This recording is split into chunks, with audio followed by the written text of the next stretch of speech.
uma das passagens que me toca bastante. Vocês sabem que um dos princípios que regem a pregação é que o texto, antes de falar à congregação, ele tem que falar com o pregador. Esse é o princípio que norteia tanto a homilética como a hermenêutica. E essa é uma passagem que me tem tocado muito. A oferta das igrejas da Macedônia para os pobres da Judéia. E hoje o meu assunto é esse: a generosidade dos crentes, dos cristãos lá da Macedônia. E quando a gente fala Macedônia, nós estamos falando de uma cidade, mas de uma região que envolvia nos dias do apóstolo Paulo Filipos, Tessalônica e Bereia. Essas três cidades onde estavam três igrejas é o que Paulo está aqui se referindo como sendo as igrejas da Macedônia. Diz assim o texto: também, irmãos, vos fazemos conhecer a graça de Deus concedida às igrejas da Macedônia, porque no meio de muita prova de tribulação manifestaram abundância de alegria, e a profunda pobreza deles superabundou em grande riqueza da sua generosidade. Porque eles, testemunho eu, na medida de suas posses e mesmo acima delas, se mostraram voluntários, pedindo-nos com muitos rogos a graça de participarem da assistência aos santos. E não somente fizeram como nós esperávamos, mas também deram-se a si mesmos primeiro ao Senhor, depois a nós pela vontade de Deus. O que nos levou a recomendar a Tito que, como começou, assim também complete esta graça entre vós.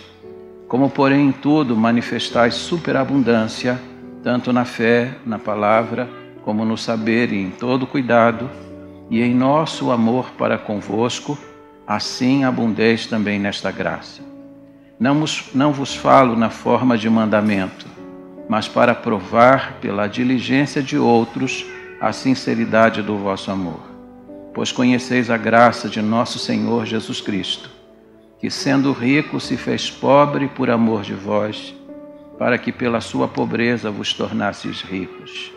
E nisto dou minha opinião, pois a vós outros que desde o ano passado principiaste, não só a prática, mas também o querer, convém isto: completai agora a obra começada, para que, assim como revelaste prontidão no querer, assim leveis a termo segundo as vossas posses. Porque se há boa vontade, será aceita conforme o que o homem tem e não segundo o que não tem. Porque não é para com os outros, não é para que os outros tenham alívio e vós sobrecarga, mas para que haja igualdade, suprindo a vossa abundância no presente, a falta daqueles, de modo que a abundância daqueles venha a suprir a vossa falta, e assim haja igualdade. Como está escrito: o que muito colheu não teve demais, e o que pouco não teve falta. Que Deus abençoe a sua palavra. Vamos orar. Ó Deus, eu te suplico agora que o teu Espírito Santo trabalhe no coração de cada pessoa aqui.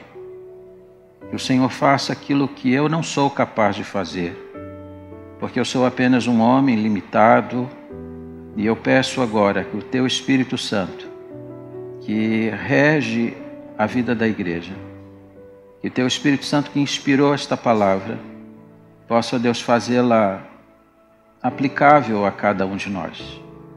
Realiza uma grande obra aqui esta manhã. Sabemos que uma das coisas que afasta o avivamento da igreja é uma coisa chamada avareza. E nós te pedimos que esta igreja seja batizada com a ação do teu Espírito Santo para que haja aqui generosidade.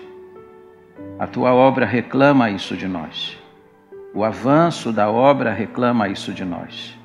Concede-nos a tua bênção, nós a suplicamos, no precioso e doce nome de Jesus. Amém. Por favor, tome assento. Você é uma pessoa generosa? Você expressa generosidade na sua contribuição, você já experimentou a graça da contribuição? Se você ler esta passagem com bastante atenção, você vai perceber que várias vezes Paulo vai fazer menção à graça. Graça, graça e graça. Não preciso perguntar a vocês o que significa graça, porque nós já estamos, como diz alguém, carecas de saber o que isso significa. O que nós muitas vezes não sabemos é aquilo que Paulo está comunicando nesta passagem, que a contribuição é uma graça. Que Paulo está dizendo aqui que você e eu não merecemos contribuir, mas Deus nos dá esta graça. A graça de podermos participar do avanço da obra, da implantação do reino de Deus aqui na terra, a partir dos bens que Deus nos tem concedido. Essa é uma graça que Paulo disse que os crentes de Corinto precisavam experimentar. Aliás, ele disse, vocês já até começaram, mas vocês pararam pelo meio do caminho. Agora vocês precisam completar esta graça, porque ela não é plena no meio de vocês. Assim como também não é plena aqui no nosso meio. Há muitos irmãos aqui, e eu não falo a ninguém aqui individualmente, mas eu falo como ministro do Evangelho, eu falo como ministro a quem Deus tem confiado essa tarefa. Há muitos de nós aqui que precisamos de algo que aconteça dentro de nós e que somente Deus pode fazer. Fazer com que você experimente a graça da generosidade. Para a gente entender essa passagem, a gente precisa voltar aos dias do apóstolo Paulo. Nenhuma passagem da Bíblia deve ser interpretada sem que a gente olhe o contexto em que ela está inserida. E há pelo menos 3 eventos que servem de pano de fundo para aquilo que o apóstolo Paulo está falando.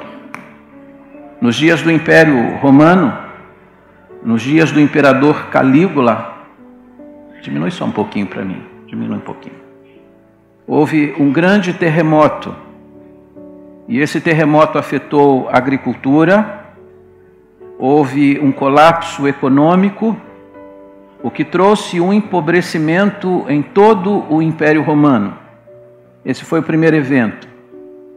O segundo evento é aquele que está narrado em Atos capítulo 11, versos 27 a 30, quando Paulo e Barnabé descem de Antioquia até Jerusalém e se deparam com um profeta chamado Ágabo, e Ágabo vai profetizar uma grande fome que viria sobre todo o mundo. E quando Paulo escreve esta passagem, a profecia já havia se cumprido. O mundo inteiro estava enfrentando a fome, inclusive os crentes de Jerusalém, que também tinham sido afetados pelo terremoto nos dias de Calígula. Não bastasse esses 2 eventos, ainda havia um outro evento que estava provocando o empobrecimento dos crentes da Judéia, a perseguição que já era implacável em relação à igreja de Jerusalém. Esses 3 eventos vão servir de pano de fundo para esta passagem. Paulo está lembrando que os crentes de Jerusalém, os crentes da Judéia, estão enfrentando muita fome. Isso prova que crente também sofre, crente também padece, crente também enfrenta dificuldades. Mas o apóstolo Paulo, quando escreve esta passagem, ele escreve também sobre aquilo que era a ênfase do seu ministério. O apóstolo Paulo, quando escreve aos crentes da Galácia, capítulo 2, versículo 10, ele disse que quando ele começou o seu ministério, ele assumiu um compromisso. Os apóstolos haviam dito a ele que no seu ministério ele não se esquecesse dos pobres. E diante da fome dos irmãos de Jerusalém, dos crentes de toda a Judéia, o apóstolo Paulo manifesta o seu grande empenho para levantar ofertas em todo o mundo que ele conhecia, para que os irmãos da Judéia fossem assistidos. O apóstolo Paulo vai começar pela região da Galácia. Se você observou na leitura que fizemos na abertura do culto, 1 Coríntios 16, verso 1, Paulo disse que ele ordenou às igrejas da Galácia que separassem uma oferta, que a preparassem com antecedência, para que não se fizesse coleta quando ele chegasse, e essa oferta que as igrejas da Galácia levantariam serviria para diminuir ou aplacar a fome dos irmãos que estavam vivendo na região da Judéia. Paulo vai pegar o exemplo das igrejas da Galácia. Ele disse que diante da ordem que ele deu, aquelas igrejas levantaram uma grande oferta, e Paulo vai pegar esse exemplo, e aqui ouça o que eu vou falar. Palavras convencem, exemplo arrasta. Palavras convencem, mas só o exemplo arrasta.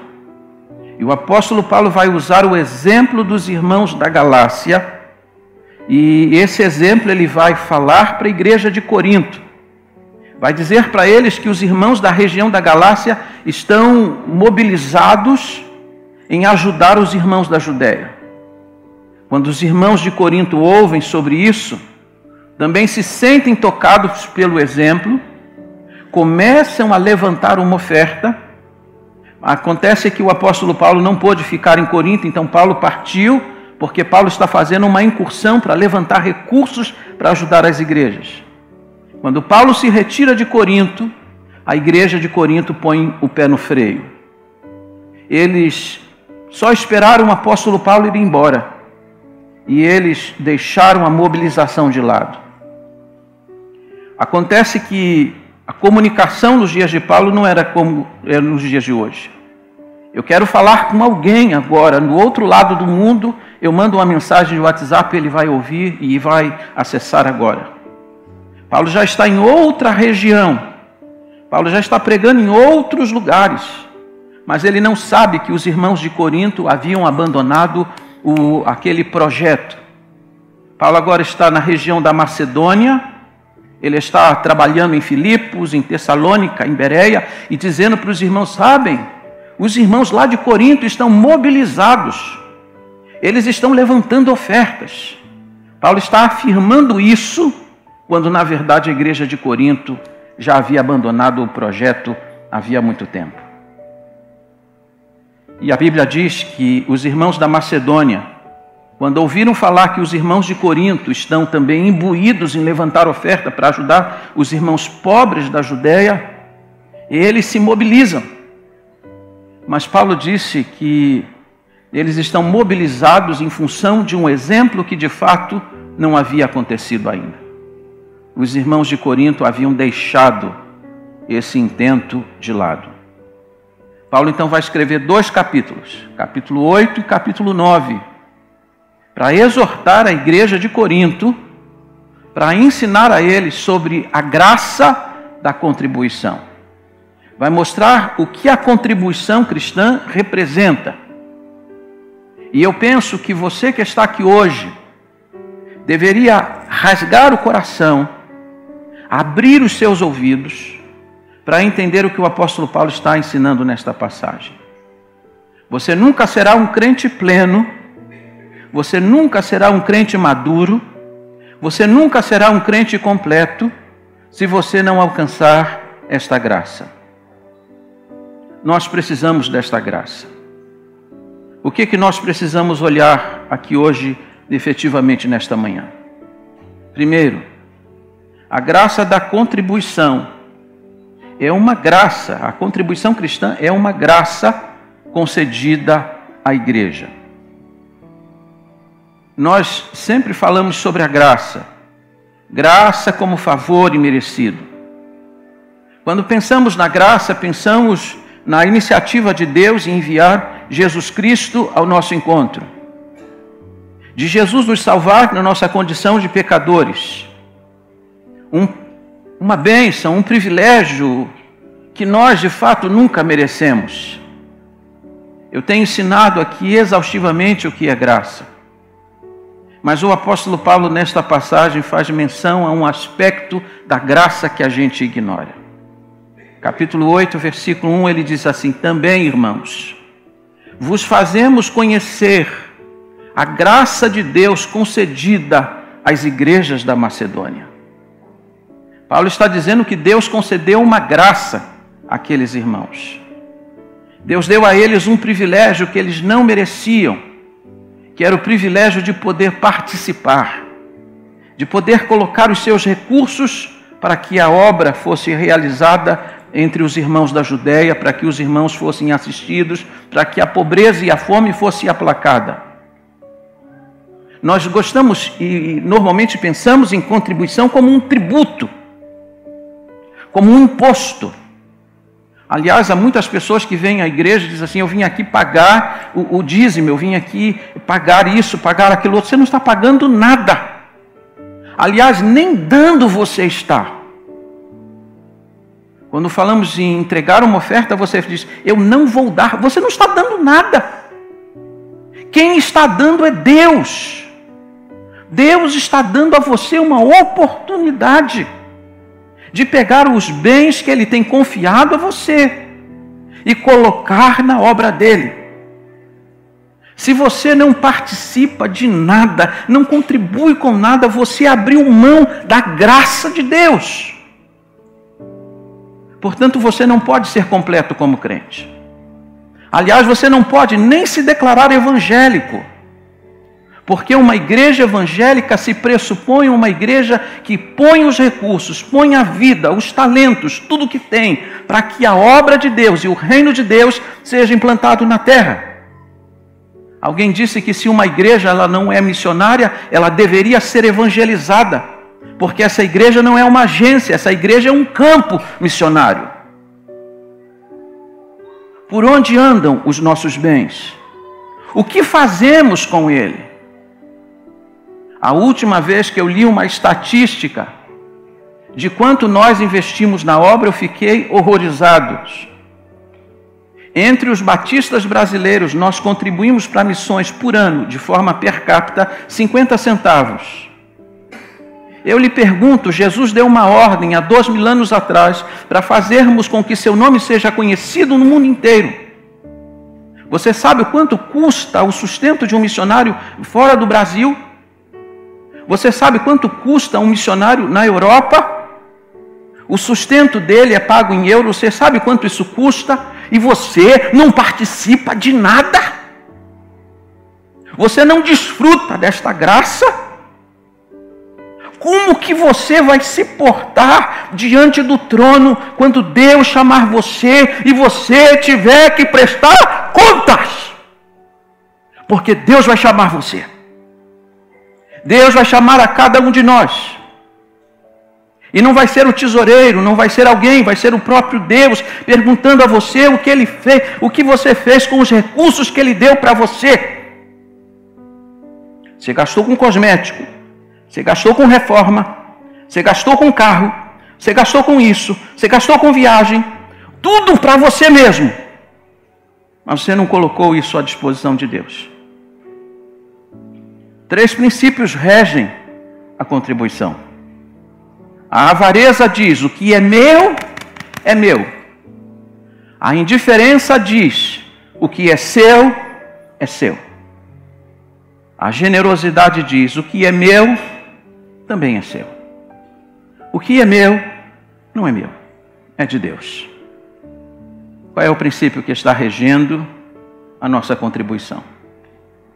Segundo princípio, para nós pensarmos, é que a contribuição ela é paradoxal em sua ação.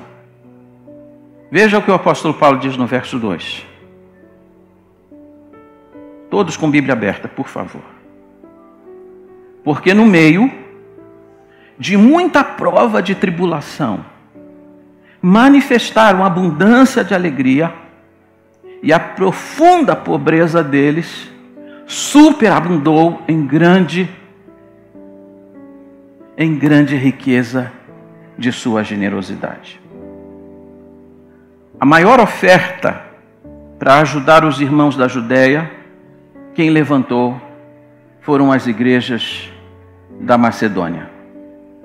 Curiosamente, as igrejas mais pobres. Isso não é interessante? Isso me fez lembrar da Igreja Batista de Calau, no Peru. A Igreja Batista de Calau, debaixo de um telheiro de zinco, sem paredes, sem piso, muito menos sem ar-condicionado. O pastor no púlpito, de chinelo, com um terno muito rustido, porque sapato ele não tem. Todos os membros da igreja, os bancos não são bancos, são troncos. E eles se sentam nos troncos, de chinelos, alguns descalços, porque eles são pobres.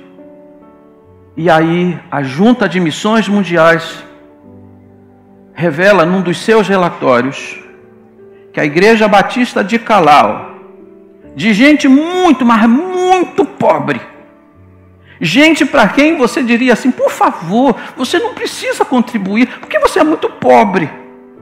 Eles levantaram $5.000 para ajudar na obra missionária.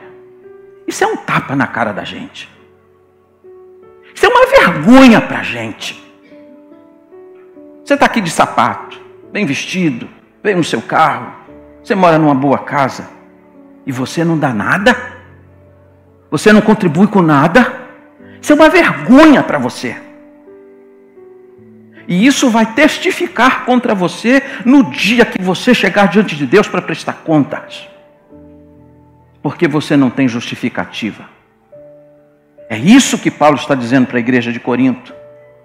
Porque a igreja de Corinto está numa cidade rica, uma das maiores cidades nos dias do apóstolo Paulo, banhadas pelo mar, com 2 importantes portos, Jônico e Egeu, numa cidade extremamente comercial, onde a renda per capita era bastante alta, e de lá não vem nada.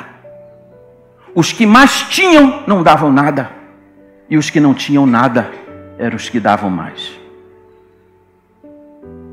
Tem gente que imagina, aliás, tem pessoas aqui na cidade que têm medo de vir na nossa igreja, que têm receio de vir na nossa igreja, porque dizem que a nossa igreja é uma igreja muito rica.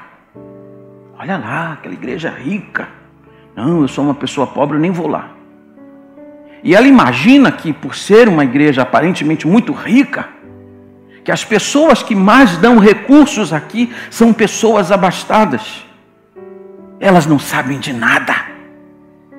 Porque muita gente aqui que tem muito não dá nada. Quem poderia estar aqui fazendo muito não está fazendo nada. Isso é uma vergonha. Isso é um tapa na cara da gente. Em que é paradoxal a oferta dos irmãos da Macedônia? Paulo vai estabelecer dois parâmetros paradoxais. Coloca para mim. Primeiro, tribulação e alegria. Tribulação versus alegria. O que está acontecendo com os irmãos da Macedônia? Estão sendo perseguidos. O que está acontecendo com eles? Eles estão passando por grande tribulação. O que está acontecendo com eles? As posses deles estão sendo tomadas. Mas no meio dessa tribulação, diz Paulo, eles estão manifestando uma grande alegria. Eles estão exultando no Senhor, diferentes de nós. Passamos por um problema, o que a gente faz? Fica miúdo. Fica que nem passarinho na muda. Eu nem vou cantar hoje no culto, porque eu estou muito triste. O que está acontecendo? Não, estou com um problemazinho aí para resolver. Hoje eu não estou com o espírito para cantar. Isso é uma vergonha! Jesus morreu na cruz por você.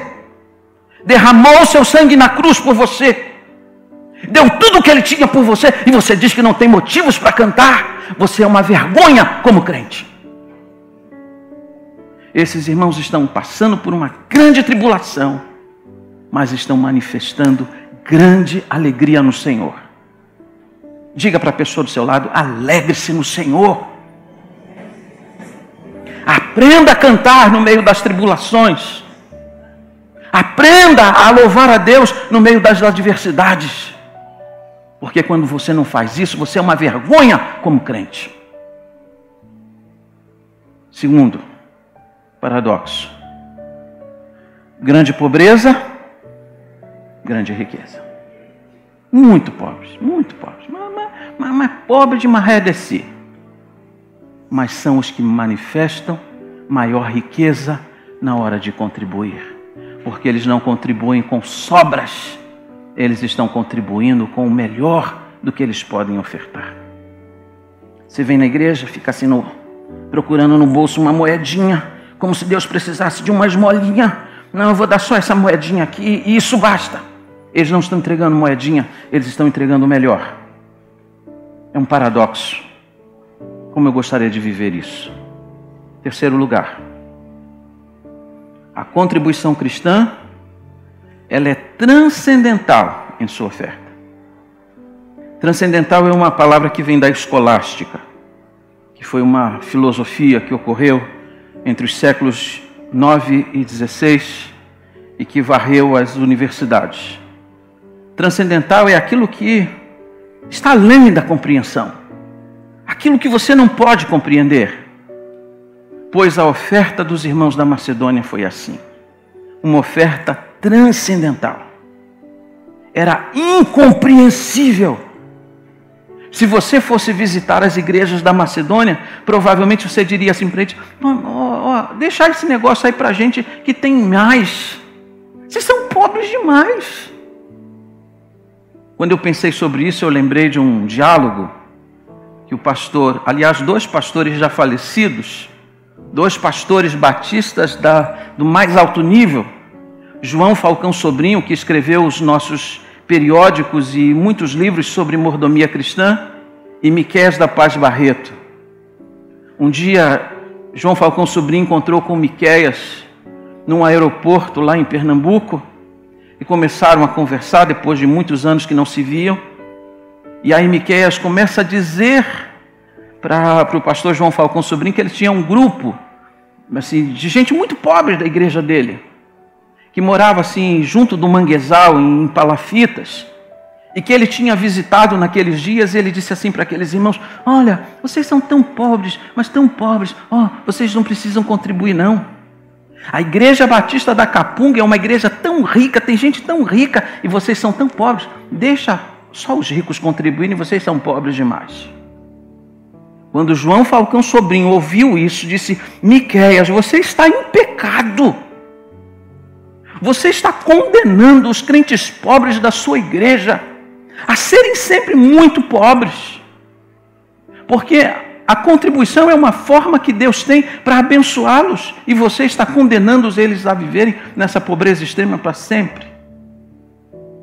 Miqueias entendeu o recado, voltou para a sua igreja lá na Capunga e foi visitar os irmãos das Palafitas e disse para eles: olha, esqueçam tudo que eu falei. Contribuam da melhor forma que vocês puderem, contribuam de forma sacrificial, e Deus vai abençoar vocês. Diz Miqueias da Paz Barreto, num dos seus depoimentos, que depois de 2 anos, na igreja batista da Capunga não tinha mais ninguém morando em Palafitas. Deus havia tirado todos eles de lá. Deus havia honrado a fé de cada um deles. A igreja da Macedônia era uma igreja pobre. E há 3 coisas que a gente precisa observar na oferta deles. Primeiro, o aspecto sacrificial. Diz assim o verso 3: porque eles, testemunho eu, diz o apóstolo Paulo, na medida das suas posses, e mesmo acima delas, se mostraram o quê? Voluntários. Eles contribuíram na medida do que podiam, e Paulo disse: eu testemunho que até acima do que eles podiam, eles contribuíram. A oferta deles foi uma oferta o quê? Sacrificial. Sua oferta dói? Quando você fala assim: eu vou entregar uma oferta para missões esse ano, a sua oferta dói.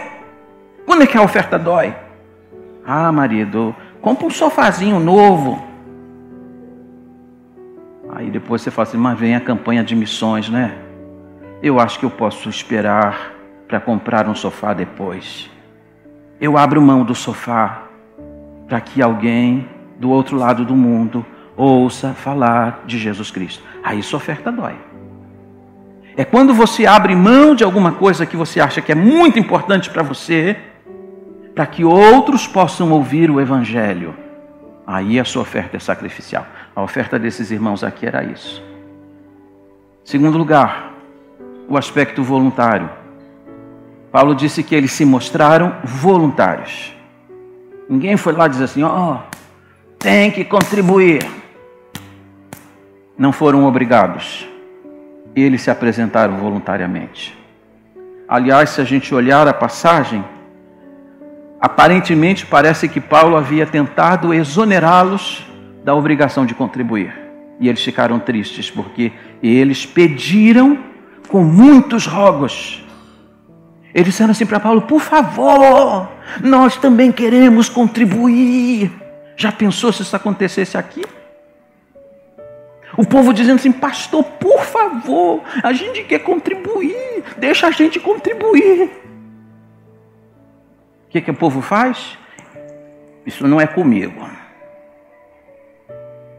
É assim, cara de paisagem, irmão? Não sei.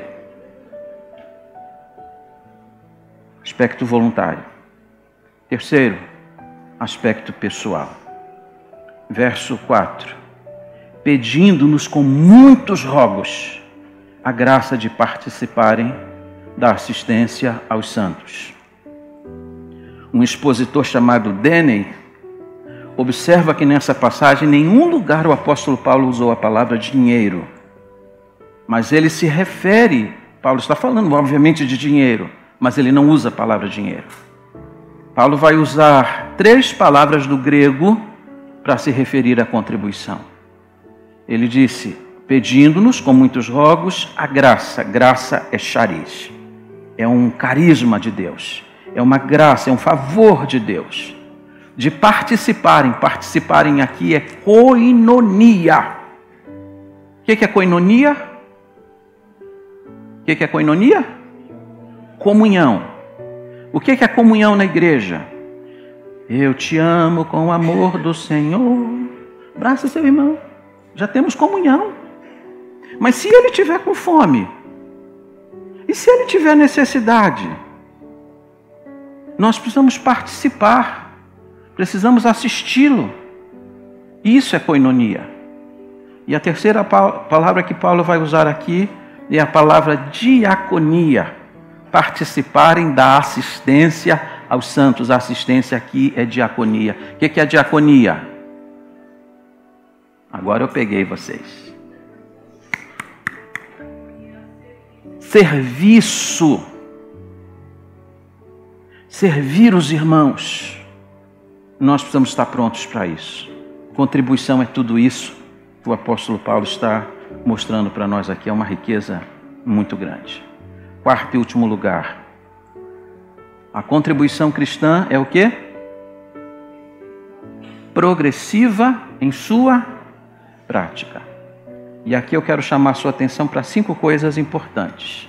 A primeira, os coríntios estavam em falta. Versos 6 e 7 comigo. O que nos levou a recomendar a Tito que como começou assim, assim também complete esta graça entre vós. E agora preste atenção no verso 7. Como, porém, em tudo manifestais superabundância, tanto na fé, na palavra, como no saber, e em todo cuidado, e em nosso amor para convosco, assim também abundeis nesta graça. O que Paulo está dizendo? Fé vocês têm. E fé aqui não é a fé subjetiva. Eu creio em Deus, eu creio em Jesus. Não é essa a fé. Fé aqui significa ortodoxia.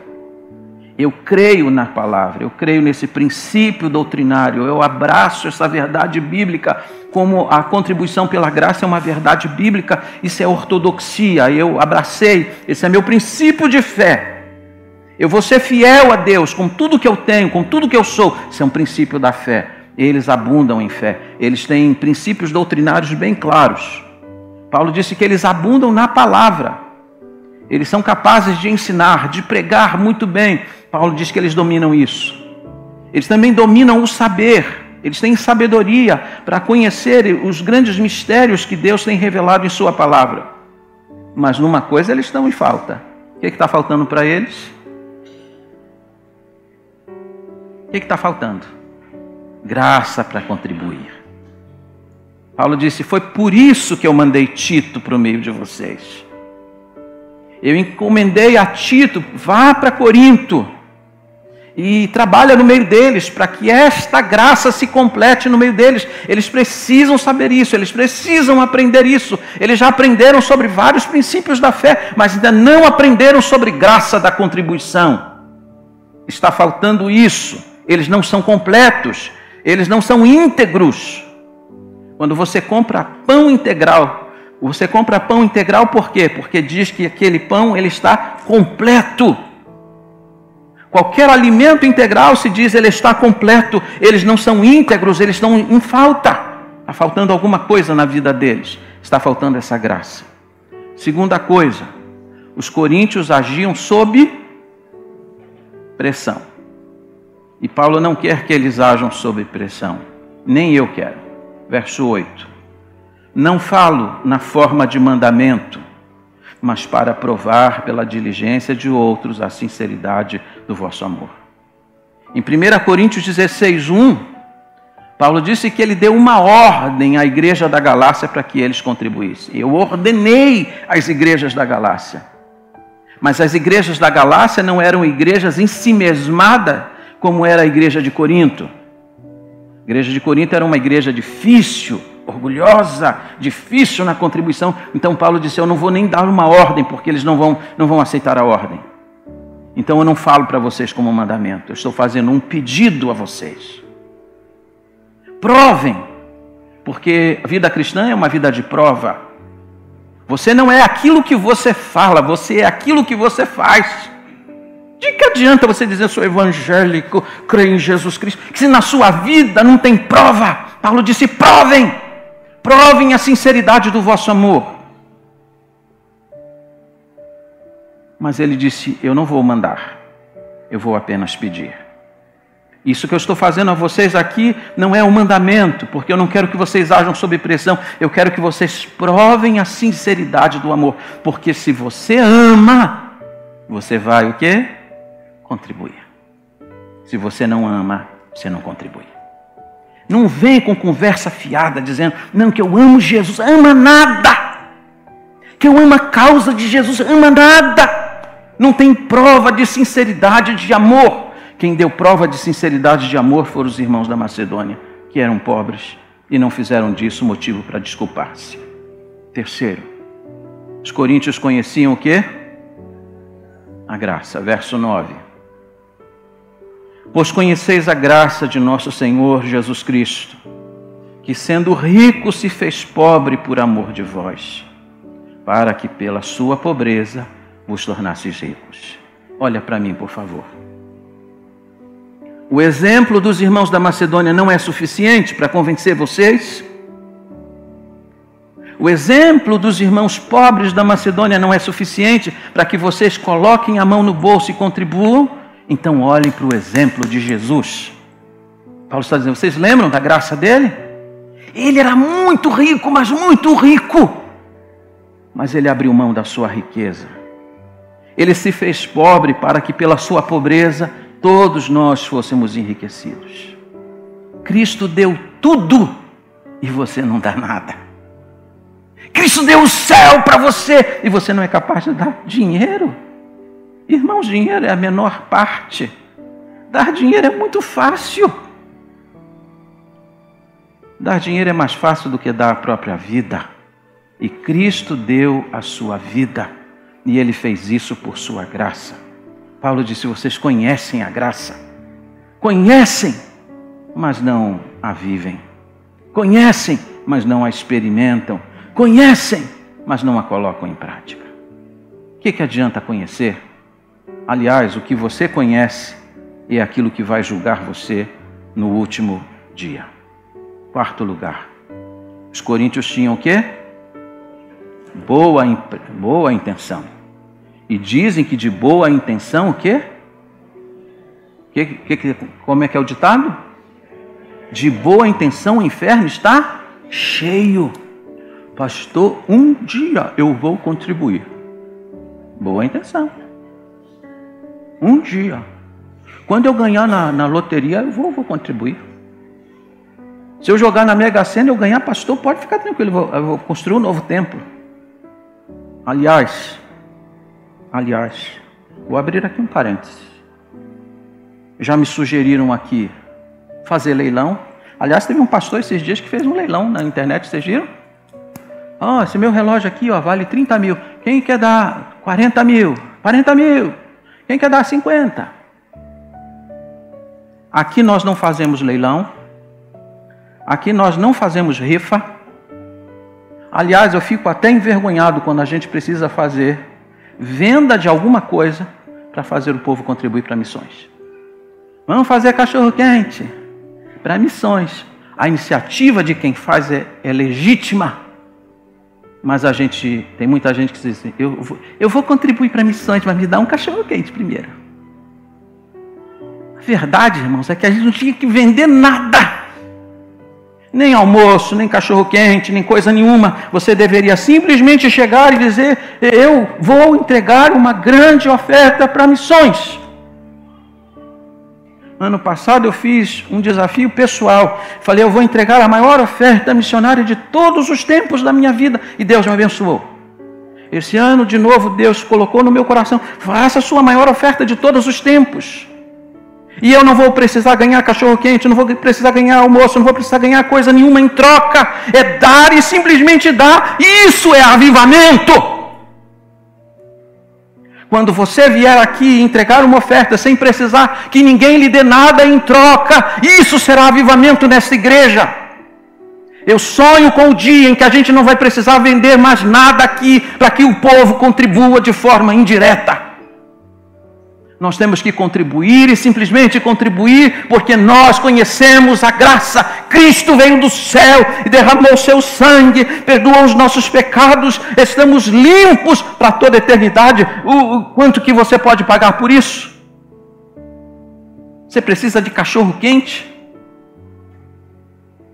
Você precisa de um almoço? Você não precisa de nada disso. Você só precisa conhecer a graça. Quinto. Só voltando ao ponto. Verso 10. E nisto dou minha opinião.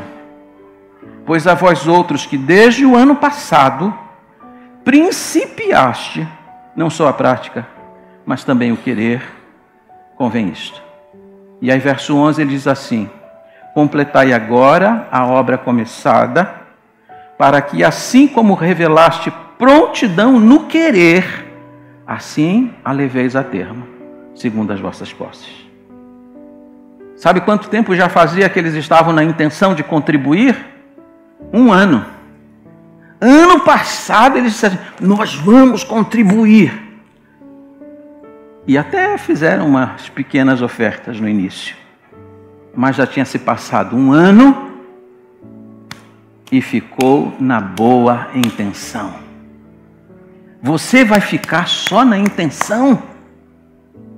Por último, e eu já vou terminar, e é verdadeiro o que eu estou falando, é de verdade que eu vou terminar. Graças a Deus, que eu estou sendo moído por esse negócio. Esse negócio de graça, eu gosto de ouvir sobre graça, mas graça de contribuição, essa graça eu não gosto não. Quinto, os coríntios causavam o quê? Sobrecarga, versos 13 e 14. Porque não é para que os outros tenham alívio e vós sobrecarga, mas para que haja igualdade, suprindo a vossa abundância no presente e a falta daqueles, de modo que a abundância daqueles venha suprir a vossa falta e assim haja igualdade. O que Paulo está dizendo aqui é que não era justo que gente muito pobre desse tudo e gente abastada não desse nada. Que uns se sacrificassem ao extremo e outros não fizessem nada. Isso é igualdade?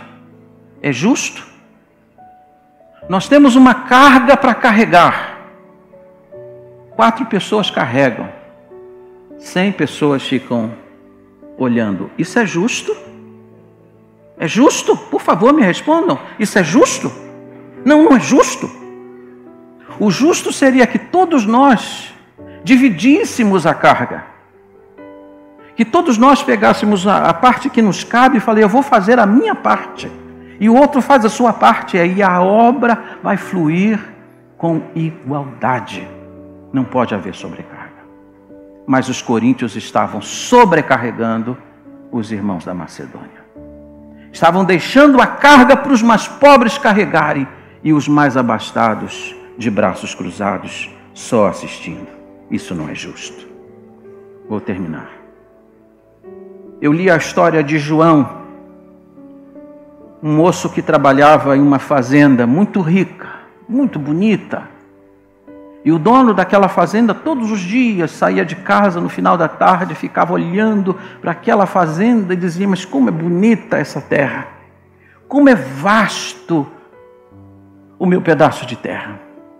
E um dia o fazendeiro, saindo de casa para contemplar as suas terras, deparou-se com João, que está cantando, que está exultando a Deus, que está orando, agradecendo a Deus por tudo que Deus faz.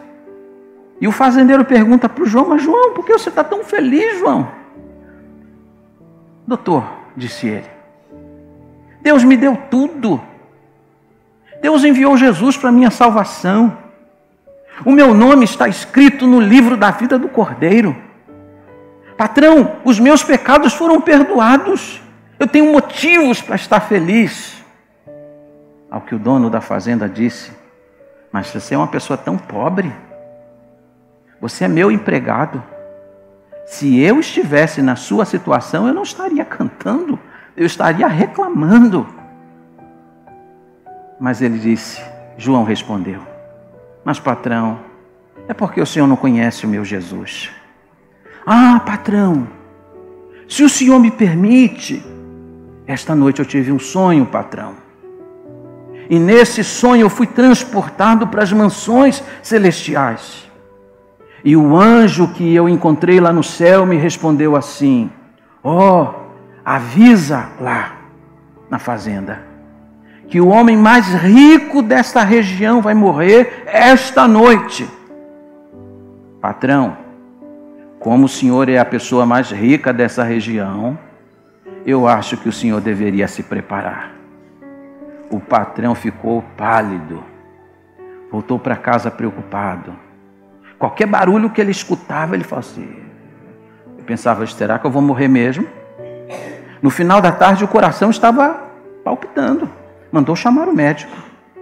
O médico veio, examinou o patrão e disse assim, que morrer que nada, o senhor tem uma saúde de ferro, o senhor vai viver muitos anos. Não demorou muito tempo, estão todos jantando e chega a notícia de que João, o empregado, sofrera um infarto do miocárdio e havia morrido naquele dia. A pessoa mais rica daquela região não era o dono da fazenda, era o empregado do dono da fazenda, porque ele conhecia a graça de Jesus Cristo. Quem é você aqui? A pessoa mais rica ou a pessoa mais pobre?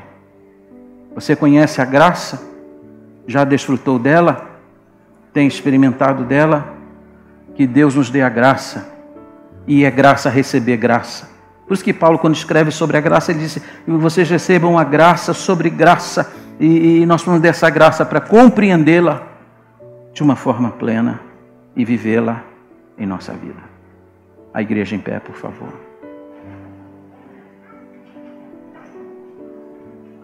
Curve a sua fronte onde você está. E antes que eu ore, eu quero que você ore. E eu peço que você seja muito honesto na oração que você vai fazer agora. Porque você vai fazê-la a Deus. Diga para Deus quem você é. Diga para Deus o que você tem feito.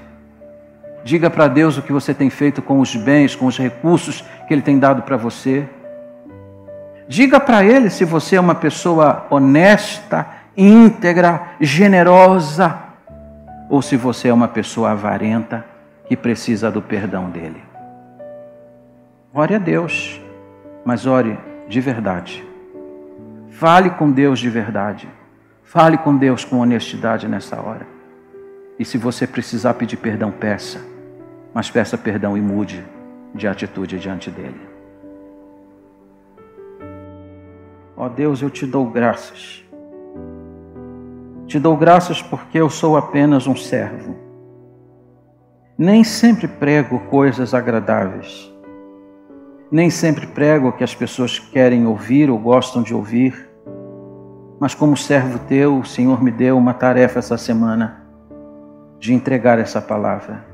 E eu a entreguei, tal como o Senhor me havia confiado. Deixo nas tuas mãos o resultado e tributo ao Senhor toda a glória.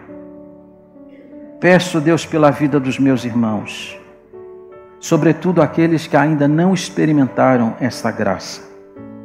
E peço que o Senhor complete na vida deles aquilo que está faltando. Talvez, como os irmãos de Corinto, eles já tenham fé, ortodoxia, conhecimento doutrinário. Talvez, como os irmãos de Corinto, eles saibam pregar, ensinar, cantar, fazer um monte de coisas na igreja. Mas ainda não estão completos porque ainda não aprenderam o princípio que rege teu reino, que é o princípio da graça. De que quem foi alcançado sem merecimento deveria dar o máximo de si.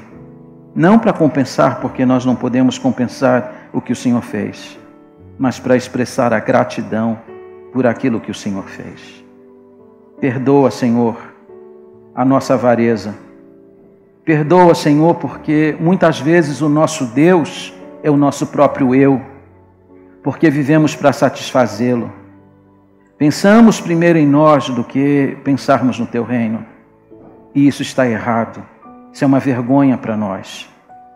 Ajuda-nos a colocarmos tudo o que temos, tudo o que somos, para expressar aquilo que de fato deveríamos expressar, a prova do nosso amor por Ti.